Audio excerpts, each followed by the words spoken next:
আজকে গাইস আমরা যাচ্ছি মায়া নার্সিং হোমে। তো জাইম্বু ভিতরে আসলো আর এই যে দেখো আমার বোনও রেডি হয়ে গেছে। এসো সেটা তোমাদেরকে আমি একটু পরে বলছি। হচ্ছে গাড়িতে উঠলাম আর এখানে যাচ্ছি মা মানুকে দেখতে আসলাম। আর এই যে দেখো আমার বোনের রেল করি আর এখানে গাইস আমরা সবাই ওয়েট করছিলাম। আমাদের তো পুরো মাথায় বুঝতে পারছো যে কি হয়েছে গাইস তোমাদের flashback. Hello guys, welcome back to my new blog. আর আজকের ব্লগটা খুবই ভালো হতে চলেছে। তো আজকে গাইস আমরা যাচ্ছি মায়া নার্সিং হোমে। তো কেন যাচ্ছি সেটা তোমরা ব্লগটা কন্টিনিউ দেখো, বুঝতে পারবা। তো চলো গাইস, নতুন অতিথি আসতে চলেছে আমাদের। তো চলো গাইস, আর এখন রেডি হয়ে গেছি আর ভিতরে কী কী আছে তোমাদেরকে দেখাচ্ছি। আর এখন আসি ছাদ থেকে নেমে চলে আসলাম ঘরের ভিতরে। আর এই যে দেখো এদিকে দেখতে আসছিল দিদি ভাগিনা, এদিকে মা যাবে আর আমি যাবো। এদিকে ভাগিনীও আসে মাসিকে দেখতে। আর গাইস তোমাদেরকে আমি দেখাচ্ছি এখন আমার বোনু কি করতেছে। তো বোনু তো ভয় পাচ্ছিল। আর এই দিকে দেখতে পাচ্ছ না জাইম্বুও আসছিল আর বাইরে অনেকজন আছে। তো সেটা তোমাদেরকে আমি পরে দেখাবো। আর এইদিকে দেখো জাইম্বু ভিতরে আসলো আর এই যে দেখো আমার বোনু রেডি হয়ে গেছে। তো ভয়ও পাচ্ছিল আর এদিকে হাসতেছে আমাদের সঙ্গে, যেহেতু মনটা ভয় ছিল কিন্তু মুখটা তো হাসি থাকবেই সবসময়। সেটা আমরা সবাই রেডি হয়ে গেছি। তো বোনকে নিয়ে এখন আমরা যাব।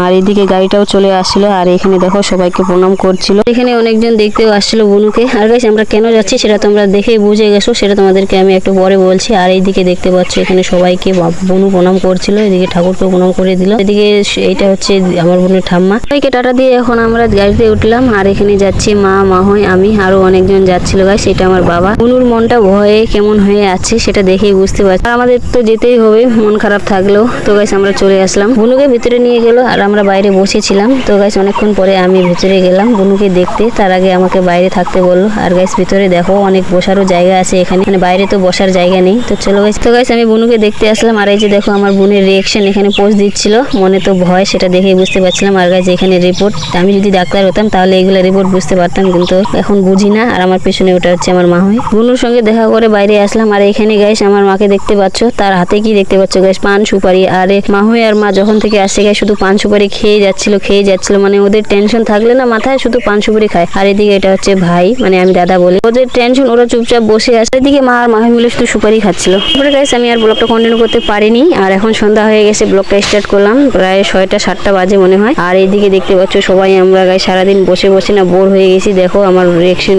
মায়ের রিয়েকশনটা। আর গাইস আমি ব্লগটা কেন কন্টিনিউ করতে পারিনি সেটা তোমাদেরকে বলে দিই। মানে মোবাইলটা আমি বোনের কাছে রেখে আসছিলাম, তো তার জন্য দিনের বেলা আর ব্লগটা কন্টিনিউ করতে পারিনি। আর গাইস এখন আমরা সবাই বসে আসি, কারণ একটু পরে আমার বোনকে নিয়ে যাবে। আমরা বাইরে বসেছিলাম, আমাদেরকে ডাকলো, ভিতরে গেলাম। আর এই যে ডাক্তারটা দেখতে পাচ্ছ গাইস, আমার বোনকে সিজার করবে যেহেতু, তার জন্য ডাক্তার ভিতরে চলে গেল। আর এখানে আমরা একটু ছিলাম বাইরে, তো আমাদেরকে বাইরে থাকতে দিল না, তার জন্য এখন আমরা বাইরে যাব। এই যে মাসিটা আসে, ও এসে বললো যে এখানে থাকবে না, এখানে ডিস্টার্ব হচ্ছে, তোমরা বাইরে গিয়ে থাকো। তারপরে গাইস আমরা বাইরে আসলাম। আর এই যে দেখতে পাচ্ছ মায়া সার্নাল, এই নার্সিংহোমে আমার বোনকে ভর্তি করেছিলাম শিলিগুড়ি। আর এখানে গাইস আমরা সবাই ওয়েট করছিলাম। আমাদের তো পুরো মাথায় এত টেনশন যে কি আর বলবো। তখন এই যে দেখো মুখগুলো দেখেই বোঝা যাচ্ছে যে কতটা টেনশন মাথায় আছে। আর গাইস এইখানে সবাই আমরা আসি, এদিকে মামা মা সবাই, মানে সবার মাথায় মানে এত টেনশন যে কেউ কারোর সঙ্গে কথা বলছিল না। আর আমি বাইরে আসলাম, এদিকে দাদারও মুখটা দেখো কালো হয়ে আসে, সেও কিছু বলছিল না আমার সঙ্গে, যেহেতু আমরা সবসময় কথা বলি। আর আজকে আমাদের মন খারাপ হয়ে আসে, যেহেতু বোনকে সিজার করতে নিয়ে গেছিল গাইস। তারপরে গাইস আমাদেরকে 1 ঘন্টা পরে ভিতরে ডাকলো। আর এখানে দেখো গাইস সবারই হাসিগুলা, তো দেখে বুঝতে পারছো যে কি হয়েছে গাইস। তোমাদেরকে সেটা আমি পরে বলতেছি। আমি গাইস ভিতরে যেতে পারছিলাম না, দেখো সবাই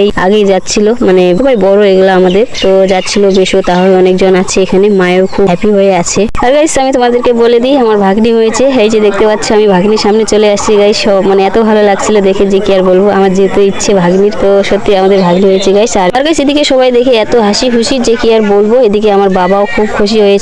তো গাইস চলো এবার বাইরে। আর এইদিকে গাইস সবাই ওয়েট করছিলাম যে একটু দেখে আরেকবার দেখে মানে বাড়ি চলে যাব। এখানে সবাই আছে, তো সবাই কথা বলছিলাম। তো গাইস চলো আগে আমরা ভিতরে গিয়ে দেখে আসি, তারপরে তোমাদের সঙ্গে কন্টিনিউ হচ্ছে। তারপরে গাইস আমরা চলে আসলাম ভিতরে আরেকবার দেখতে। আর এখানে দেখো ওর ঠাম্মা কিরকম দেখতেছে, মানে বলতেছে এত সুন্দর হয়েছে যে কি আর বলবো। তো চলো গাইস এবার যাবো বাড়ি। সবাই বাড়ি চলে আসলাম, বাড়ি এসে স্নান করে এখন আসি রান্না করে। এই যে দেখো গাইস আমি এদিকে রান্না করতেছি, মানে ভাত তুলে দিয়েছি, যেহেতু আমাদের আসতে একটু লেট হয়ে গেল। তো চলো গাইস ব্লগটা এই পর্যন্ত, দেখাচ্ছি তোমাদের সঙ্গে। সবাই ভালো থাকবে।